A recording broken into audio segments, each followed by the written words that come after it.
Eh bien, bonjour Niviuk, merci d'être avec nous.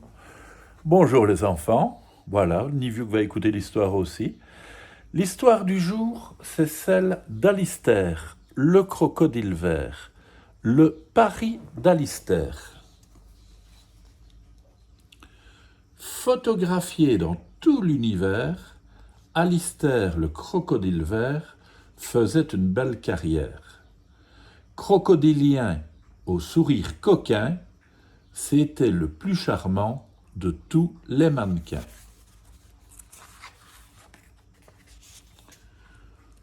Pour se mettre au vert tout près de Paris, il s'était offert un beau pied-à-terre. Endormi dans son rocking-chair, il y rêvait de son pays vert. Là-bas, en croquant un vieux banc de fer, toutes ses dents étaient tombées à terre. Seule Lucie la souris avait été pour lui une véritable amie. Une nuit, il lui écrivit un peu de travers « Chère petite souris, pardon d'être partie sans te dire merci.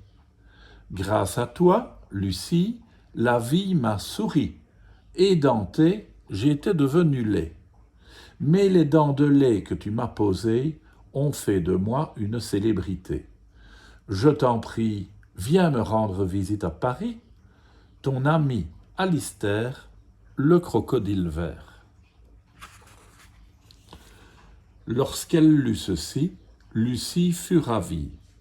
Sur les dents, aussitôt elle sortit 2 ou 3 vêtements. Puis dans une malle en fer, à l'endroit à l'envers, elle entassa toutes les dents de lait dont elle ne se séparait jamais. Elle mit son chapeau à large revers et partit, l'air d'une aventurière. À l'aéroport, Alistair versa des larmes sincères. De mémoire de souris, jamais on ne vit 2 amis plus heureux d'être réunis.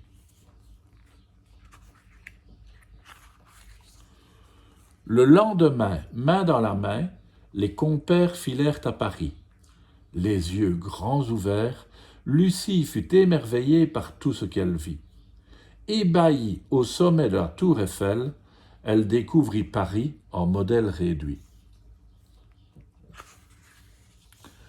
Sur l'avenue des Champs-Élysées, reconnus par des inconnus, ils firent un triomphe sous l'Arc de Triomphe.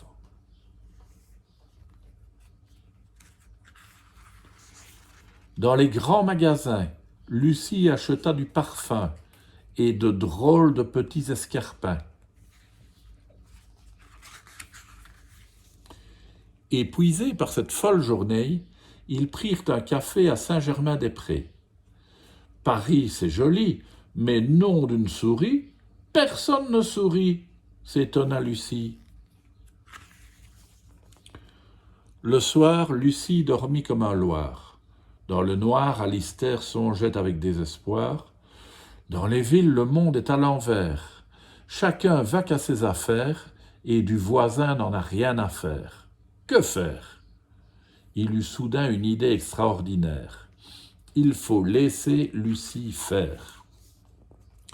Au matin, il dit à Lucie « Il est évident que tes dents de lait peuvent tout changer. Grâce à ton talent, nous allons rendre aux gens le sourire et les éclats de rire des petits-enfants. » Flattée, la souris sourit et dit d'un air attendri « Si tu crois que mon savoir-faire est nécessaire, je serai très fier de t'aider, Alistair. » Sans délai, ils ouvrirent la clinique du sourire. Enchantés par l'idée, les enfants offrirent en secret toutes leurs dents de lait. Pour mon père, qui ne pense qu'aux affaires. Pour maman, qui ne rit pas souvent. Pour grand-mère, qui n'a plus de dents. Pour Léon, qui est très grognon. Ce fut une véritable révolution. De tout Paris, on vint consulter Lucie.